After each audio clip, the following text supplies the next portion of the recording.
Hey guys, it's me, Crazy Honda Chris at Randy Keel Honda in Cedar Rapids, Iowa. Congratulations on your brand new Honda Accord Hybrid Touring. In this video, I will show you how to customize all of your vehicle settings so you are set for success before you drive off the lot.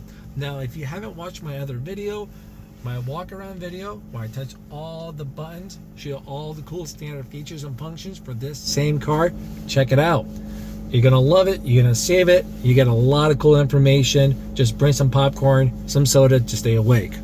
Now, first step, you gotta make sure the vehicle's on and running. The vehicle has to be in park.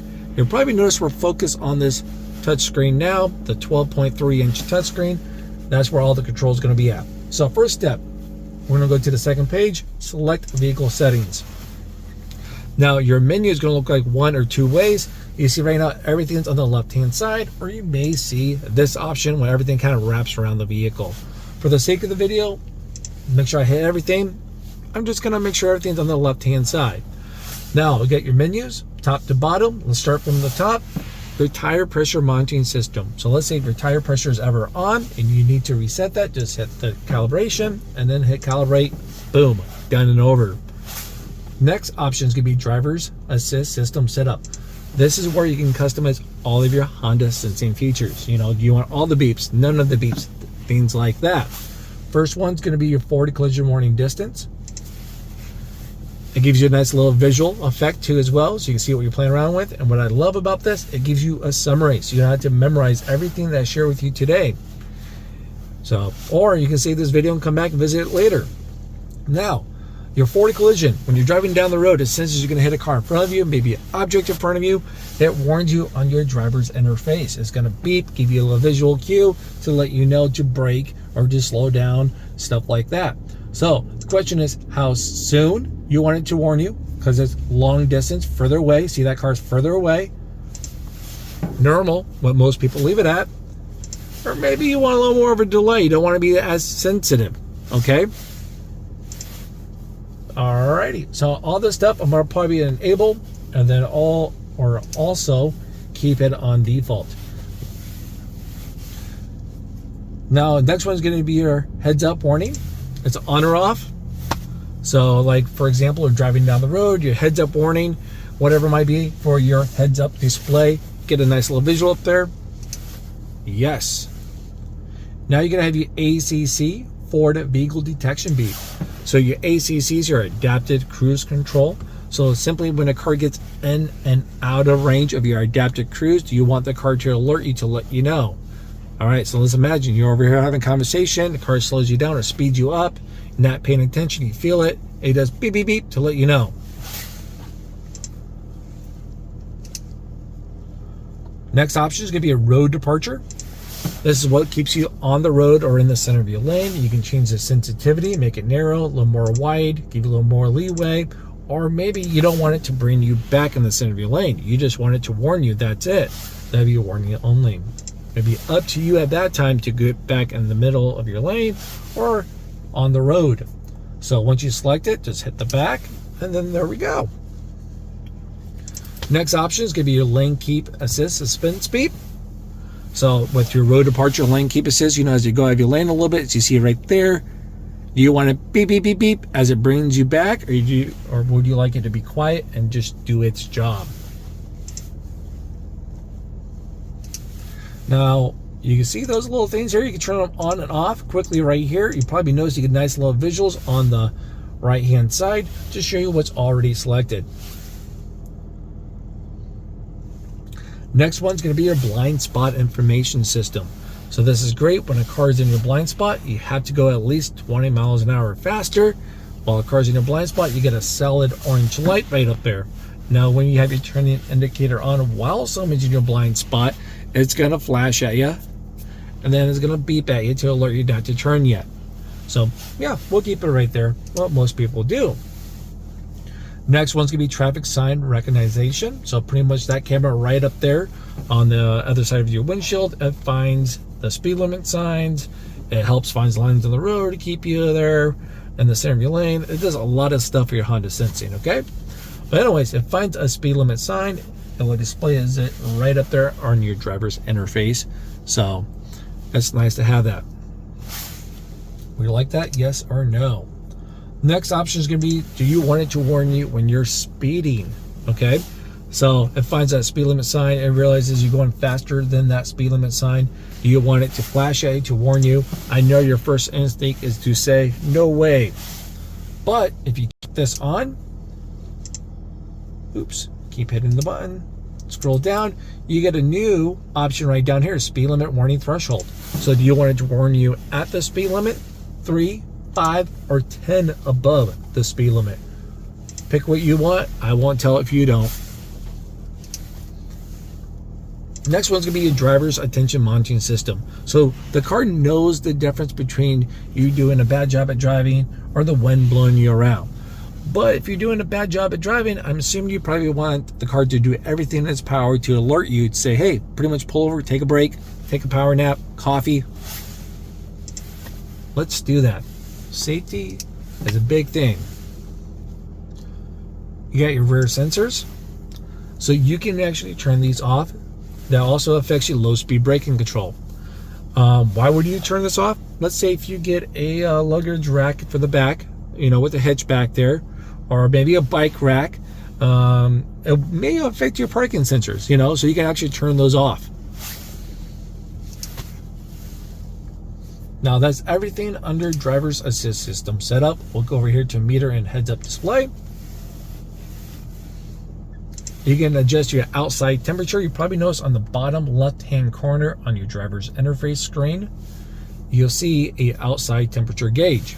You can fine-tune this bad boy within 5 degrees as you see fit. Next one's gonna be trip A and trip B. It's the same thing, it's just A and B. Within my walk-around video, I show you how to reset that. But you can have it setting to every time you turn off the vehicle or when you fully refuel to automatically reset. I'm gonna keep it on the default. Outside, you get your outside alarm volume. So you can adjust your alarm volume. It can be like your turning indicators, your buzzers. You guys see it right up there. How loud or quiet would you like that to be?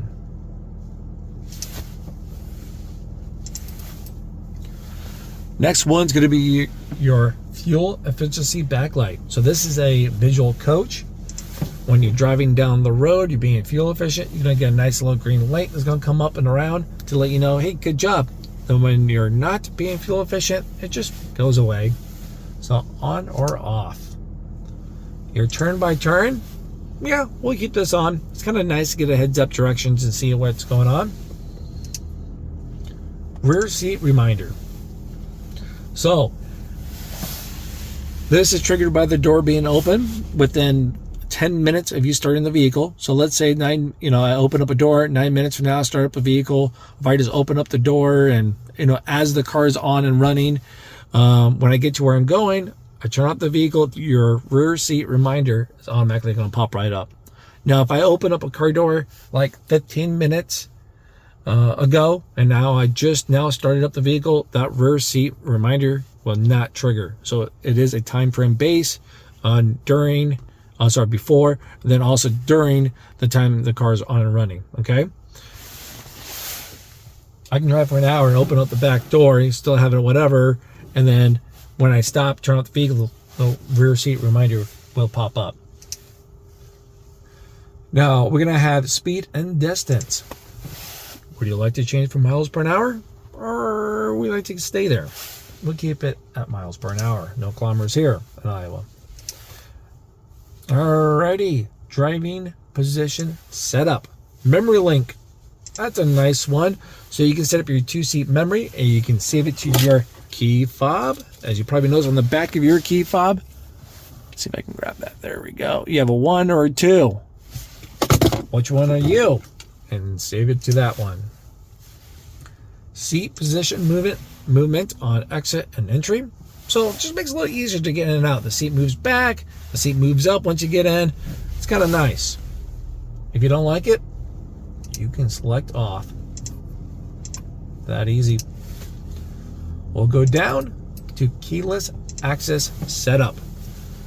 Door unlock mode. This is when you have the key fob in your purse, your pocket, your jacket. You walk up to the vehicle, you put your hand in the handle. Do you want all doors to unlock, or do you want just only the driver's side door?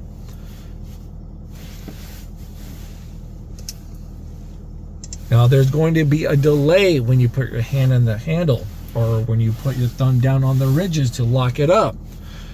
All right. So for a visual cue, do you want the lights to flash, let you know, hey, I'm locked and unlocked? That's kind of nice because I can see my son. He's 8 years old, Cameron. Oh boy, he likes to yank unlocked car door handles. I swear it's his favorite thing. I wish I had that on my Accord. My 2011 Accord. Oh, that'd be great. No, we could have the beep. Sometimes you can use the excuse, oh, I'm sorry, Dad, I didn't see the lights flash. I didn't know, right? Because we was over there looking at a squirrel. Well, he doesn't have that excuse anymore. We can have the car beep at him. Little soft beep, beep. Remote start. We like to keep that enabled so you can use it all the time. I talk more about that, of course, within the walk around video, how that works, how to use it, time frames. Next one's gonna be a lockout prevention. So sometimes you may have your phone and your keys together, or maybe your key might be buried down in the purse or something to be blocking that radio wave for it to find it. Okay, so let's imagine it's buried in the purse. Maybe I got my key fob in my pocket with my phone together. So when you turn off the car, you shut the door, the car is in panic mode. It makes a funny noise. You probably never heard it before until you actually hear it now. It's panicking, telling you, hey, I can't find the key fob. Come back, double check, make sure you have the key fob and I'm not locking it in the car. Yeah, so we'll keep that on. All right, now we're at light setup.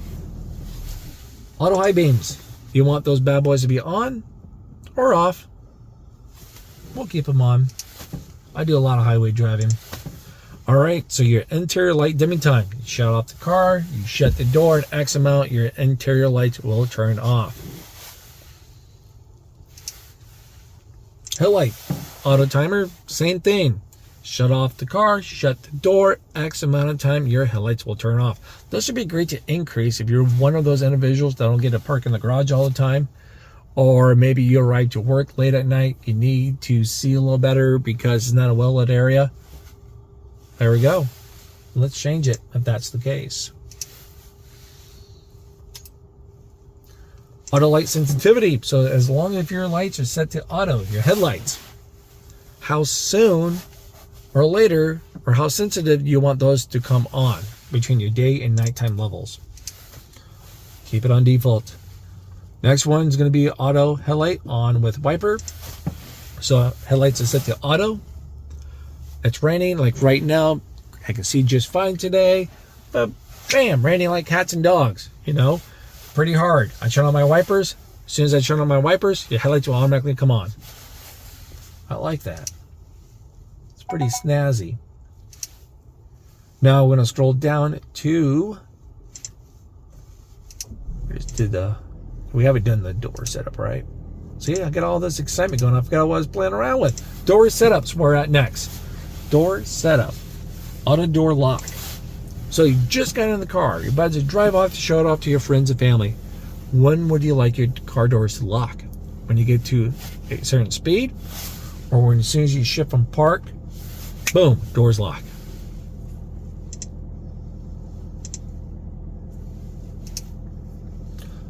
Now you just arrived to Randy Kill Honda for your first oil change. Well, wherever you're at, showing it off, right? When would you like your doors to unlock? So you got your first one, all doors when driver opens up. This is a great option. So if I had the family with me, all three young whippersnappers are in the back, they're wild animals, or in somewhere new in a new environment, they don't pay attention. I have to pay the attention because I'm the adult. So I can turn off the car, car's in park, I look around, make sure everyone's good, I open up my door, boom, doors automatically unlock. Now, if I'm over there in the passenger seat, I still can open up the door. If I'm in the front passenger seat, then all doors will unlock. So that's my biased opinion. That's my favorite one. But maybe you're like, get out of here, wild animals. You want to get them out, then you know how to look, change your shift to park, boom, doors unlock. Or when you turn off the vehicle. Or you can have this off and just whenever you hit the unlock button.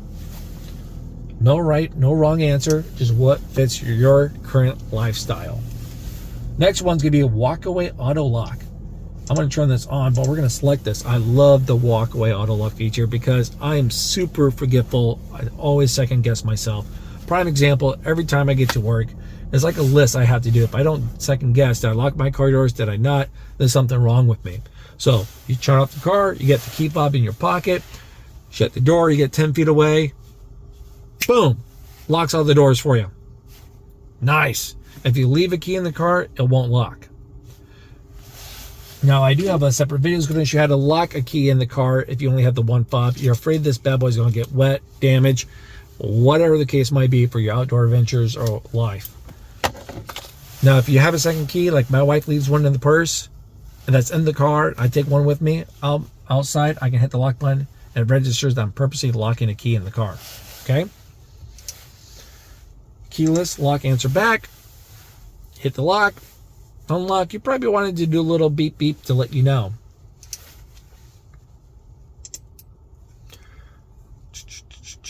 All right, so I love how this has a little video there off to the side. You've probably seen that. You know what? Let's actually come back to it, watch the video. So it allows you to roll down your windows and open up your moonroof off of your key fob by double tapping and holding unlock within a few seconds. Okay, so this would be great if you're out there for those hot summer days, letting the kids do what they do, you know, their events, ball games, I don't know, making things up. So 5 minutes from now, I'm gonna run out to the car, double tap and hold unlock. It rolls that down, gets all that hot mucky air out. Oh, it's gonna feel so much better to get in the car. But the problem is, some people are not aware of this feature. That's fine. That's why we're talking about it. They doop, hold it for a split second, not even long enough for the windows to actually come all the way down, because you have to hold it. The more you hold it, the window's coming down further. So the window just cracks just a wee bit. And they park outside, right? Overnight. It rains, it snows, who knows what. Giant bug gets in there and scares the kids. You know? They have no clue what's going on. So you can turn off this feature. I probably talked a little too much about that, but just want to make sure you guys are aware about it. Next one's going to be lock presetting. All right, so now with the older cars, you know, you cannot use the key fob and hit lock button until all the doors are shut, right? So all doors have to be shut before you lock it up. But with this one, you can do a lock preset. As soon as the driver's side door is shut, doesn't matter if Lucy's over there playing around, one of my kiddos, with the door open, I hit preset lock. As soon as she shuts her door, all the doors automatically lock. I like that. That'd be a great one to have for those that don't have the walk-away auto lock feature enabled. Next one going to be climate controls. This is going to be a simple, easy thing. I think I had a survey out there asking people for their thoughts about theirs, and they're like, yeah, we keep it on. Let's keep it enabled for the climate control. Make sure passenger, you know, front passenger, rear passenger, you know, front passenger and driver are happy and comfortable.